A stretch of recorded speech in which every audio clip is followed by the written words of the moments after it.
Bonjour et bienvenue à ce tutoriel de soumission éclair. Mon nom est Francis et aujourd'hui, nous allons voir les types de soumission. Donc, comme vous pouvez voir présentement à l'écran, il s'agit d'une soumission ici pour une entreprise fictive appelée Inspection EX. Puis le type de soumission utilisé s'appelle inspection immobilière.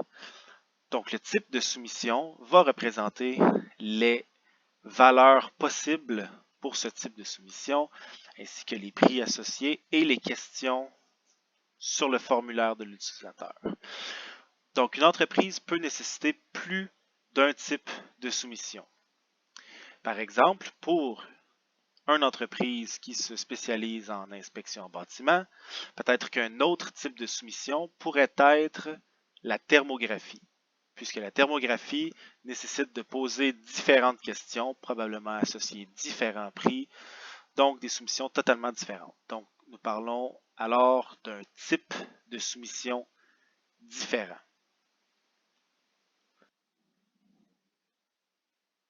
Donc, on se retrouve ici présentement dans l'onglet Type, puis nous pouvons voir qu'il y a un type de soumission appelé inspection immobilière qui correspond à la soumission que nous venons tout juste de visionner.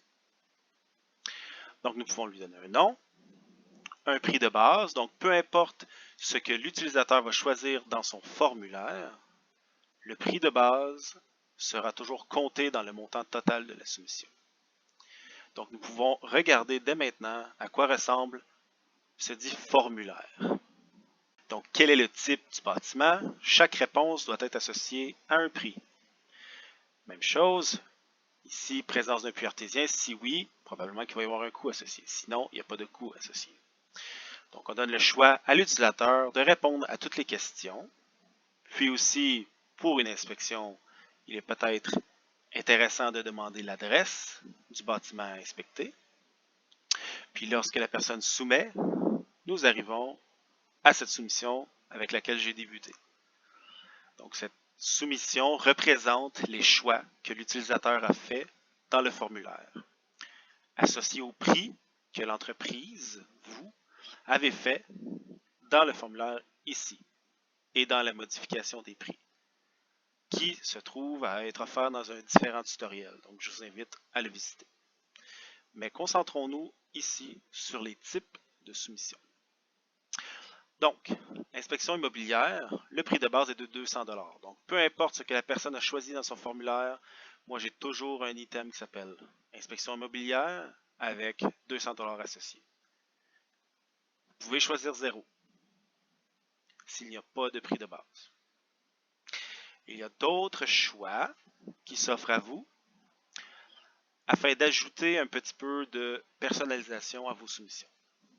Donc, ici, en dessous des détails pour les soumissions, vous pouvez ajouter ce que l'on appelle une introduction et une conclusion. L'introduction et la conclusion sera affichée au-dessus et en dessous de vos soumissions. Je vous fais un exemple dès maintenant. Donc, dans l'introduction, je vais mettre ceci est une introduction. Puis dans la conclusion, ceci est une conclusion. Voilà. Donc, je sauvegarde. Allons voir le résultat lorsque nous générons une nouvelle soumission. J'ai effectué une nouvelle soumission et comme nous pouvons voir, j'ai utilisé les mêmes informations, les mêmes choix. Par contre, maintenant que nous avons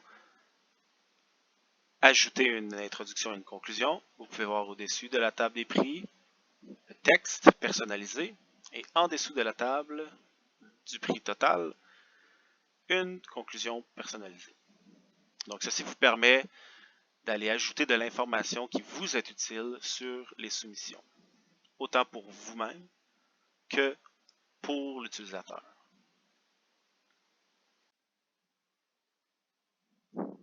Donc, une fois l'introduction et la conclusion choisies, vous n'êtes pas obligé d'en mettre encore une fois, mais c'est disponible à vous pour personnaliser vos soumissions. Vous pouvez soit aller modifier les prix associés au formulaire. Donc ceci, comme j'ai dit précédemment, est couvert dans un différent tutoriel. Une fois les prix choisis pour le formulaire, vous pouvez utiliser le bouton afficher le code final et ici, cette information peut être partagée avec votre développeur web ou votre webmestre afin de l'intégrer à votre site web. Donc, il y a deux façons de l'intégrer au site web, soit à travers du HTML, donc plus facilement modifiable pour un développeur. Par contre, si vous ajoutez ou enlevez des questions à vos soumissions, le développeur doit en être averti afin d'ajouter la question ou d'enlever la question. L'autre option est en JavaScript. Cette option vous permet d'injecter le formulaire dans votre site web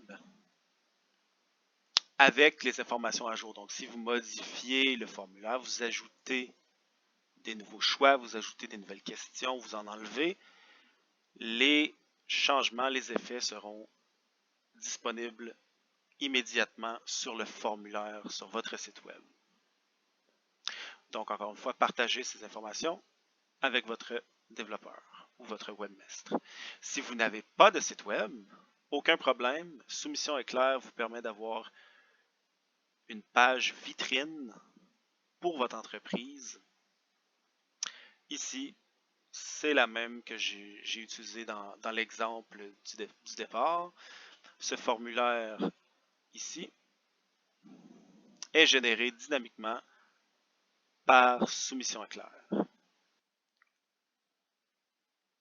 Donc, pas de site web, pas de problème. Vous pouvez toujours avoir un formulaire et travailler avec Soumission Éclair. Donc, ceci couvre les types de soumission. Je vous invite maintenant à regarder le tutoriel des valeurs ou des prix ou des questions de formulaire. Vous allez comprendre que lorsque je parle de valeurs, de prix, de questions de formulaire, je réfère toujours à la même chose. Donc, petite note avant de terminer. Dépendamment de l'abonnement que vous avez choisi, il est possible pour vous d'ajouter des types de soumissions ou d'en enlever. Donc, c'est tout pour aujourd'hui. Je vous souhaite une excellente journée et à bientôt.